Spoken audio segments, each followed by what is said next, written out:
Yeah. Okay. Good afternoon, everyone. My name is D.K. Jain, and I work as Joint Secretary in the Ministry of Panchayati Raj. Many of you would be aware that in the year 2005, a separate ministry was carved out of Ministry of Rural Development with the mandate of empowering and building the third tier of governance, namely the panchayats.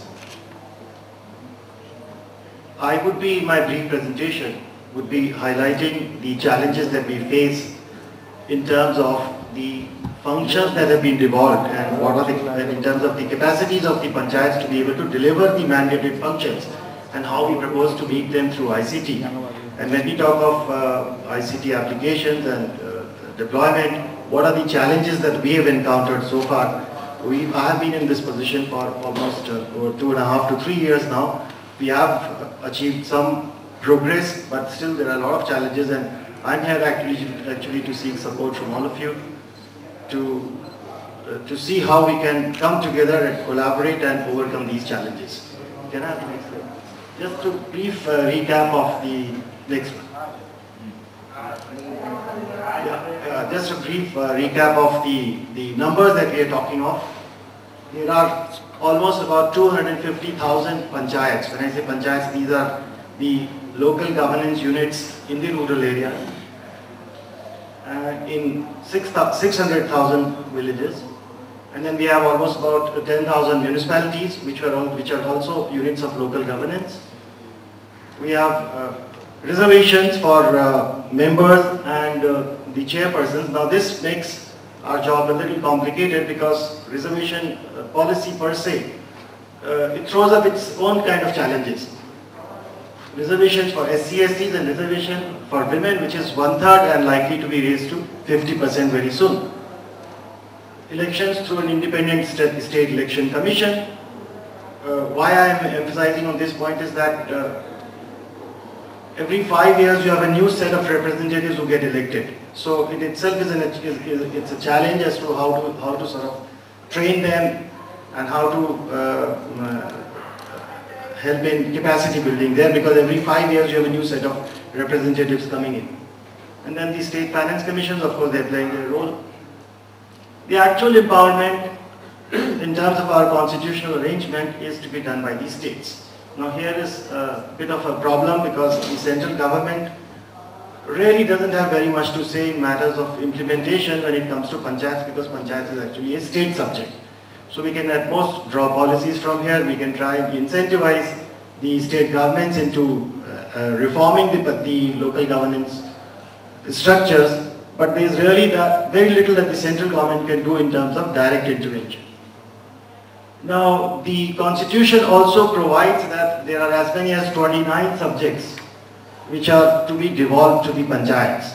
The devolution, of course, varies from state to state. We have cases like we have Kerala, where as many as, I think almost about 27 or 28 of these subjects are being handled by panchayats. This includes practically everything that rural people are associated with, are connected with. It has agriculture, it has allied industries, it has animal husbandry, poverty elevation programs, small-scale industries and things like that. So it's quite a comprehensive kind of set of subjects, I would say, which are expected to be devolved to the panchayats. And we have to prepare the panchayats to be able to handle these subjects in time to come. The devolution work has already started. As I said, that in some states the devolution is largely completed, but in large number of states it's still in process. And the point here is that we have to prepare, we have to enable these panchayats to be able to handle the responsibilities that are going to be assigned to them in time to come. I may also mention here that, can I have the next slide? I may also mention here that almost a lakh crore is being routed through the panchayats these days.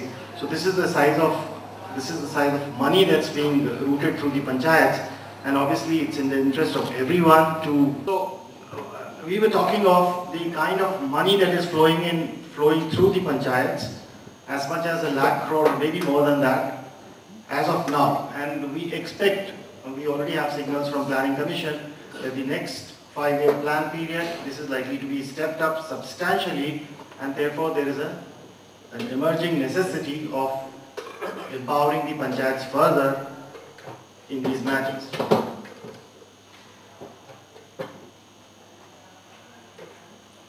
Now, we in the Ministry of Panchayati Raj, when we thought of this problem, we knew that ICT is one of the tools that could be used for empowering the panchayats. And with that objective, we carried out a very extensive study consulting all the stakeholders that have anything to do with panchayat, which means that the central government, central ministries were consulted, the state governments were consulted, the panchayats themselves and all the citizens. And based on this information and service need assessment that we carried out, we have prepared the project document, which we call as the e-panchayats. All the details are actually available on our portal, and if somebody is interested in getting more details, you could probably refer to our portal, panchayat.gov.in. We have all the details therein. But based on the information and service need assessment that we had carried out extensively across the country, we have identified 12 core common areas or applications which deal with the core functioning of the panchayats, and we have decided to work on these 12 applications, which I will be detailing now. And apart from these 12 applications, there are some applications which are state specific. So, as I said, panchayats is a state subject, so that we are also taking up this task of developing these state specific applications. In a short while, I think I would like to discuss those 12 applications, because I think that is the core of the panchayat that we are talking of. The ICT infrastructure is partly already in place. We have as many as about 53 odd gram panchayats that have computers today. Almost about 70,000 odd gram panchayats are broadband enabled. And in terms of the contents, a lot of work has already been done on the applications. Some of them have been rolled out. Can I go to the next application slide? Well, when I cover the applications, I will be dealing with these objectives as well. So can you go to the next slide? Yeah. Among the important applications that I would like to talk about is one is the Panchayat Profiler. See, panchayats are actually mandated to do their own planning, and there is a lot of emphasis assigned to decentralized and holistic plans to be developed at the grassroots level. Therefore, all the database that is required for the planning process is to be kept by the panchayats, to be owned by the panchayats. For that purpose, we are preparing this application called Panchayat Profiler. We in India, as of now, do not even have an asset directory, and we do not even know what all assets exist. So, to be able to prepare that database on a continuous basis, we are preparing an asset directory. Then we have this application called Plan Plus, which actually helps in decentralized planning process, which helps in convergence of resources and more efficient utilization of the resources that are available to the panchayat. This application has already been rolled out, and we have as many as about 70,000 panchayats that are using this application today. We have PriyaSoft, an accounting application, which is again a very important application from the panchayat's perspective, which enables online accounts maintenance. Actually, I mean, this is something very good, I must say, that the panchayat secretaries are required to make only basic entries, such as the master entries, and then there are few the voucher entries, and all the records, all the registers that are required for audit purposes, that are required for RTI, etc., they get generated automatically. So PriyaSoft is something that I'm very positive about, because I think this is going to make the entire accounting of panchayats, it'll put it in the public domain and will make it transparent. Today, you can, in the case of a few states, for example, in the case of Orissa, Maharashtra, Tripura, Assam, and in some parts of Punjab also, you can actually see on the web, you can see their voucher details. You can find out where how much money was received by them, under which scheme, and where has it been spent.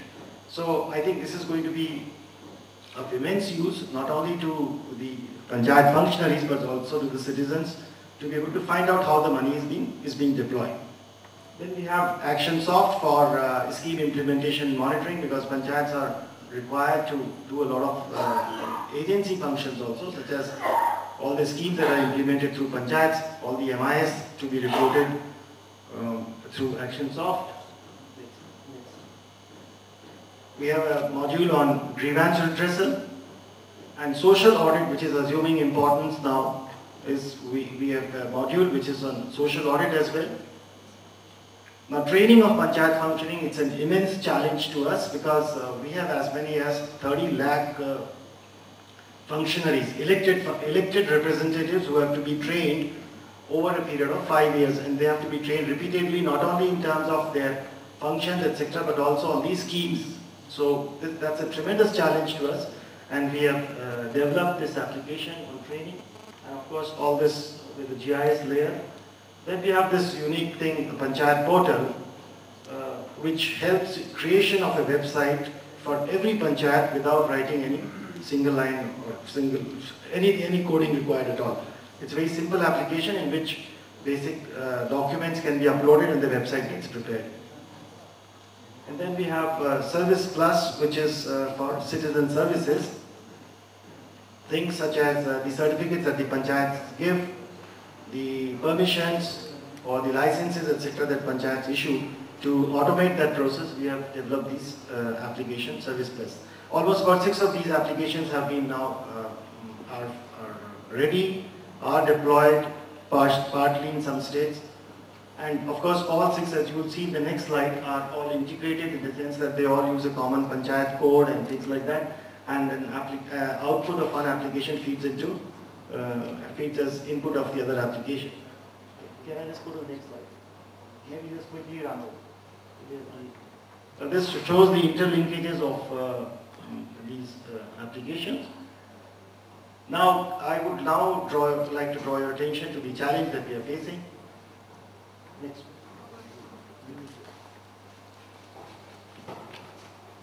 As I said, the numbers. We are finding it extremely difficult to get Panchayat functionaries make use of all these applications that we have developed. The diversity in terms of the size of the Panchayats, it throws up challenges. We have cases like in Kerala, the Panchayat size is almost 30 to 40,000. We have Panchayats which have a population of 2 to 300 in Uttaranchal, in some of the hilly areas. Power supply, of course, is a big challenge. And we are trying to overcome this issue, this problem of power supply. In Rajasthan, very recently, we have got approved a proposal from MNRE for putting up solar-based power backup for all the 9,600 Gram Panchayats. So every Gram Panchayat building which has a computer facility, etc., would have some solar-based power setup also. Availability of broadband. When I say broadband, I mean any kind of internet connection. It's a big challenge, and I would request for some deliberation on this, and maybe you could suggest some solutions to all the problems that are listed here. And of course, the biggest challenge that remains is that of availability of trained manpower to be able to handhold the Panchayat functionaries in using these applications. So I would like to sort of sum up here that we have a very ambitious program of connecting 250,000 Panchayats. We have developed the application. There is a lot of content that's available, and but we are finding it extremely difficult for the reasons that I have mentioned here. So with this, I would like to sort of sum up. I hope I have not taken more than 10 minutes. Thank you very much.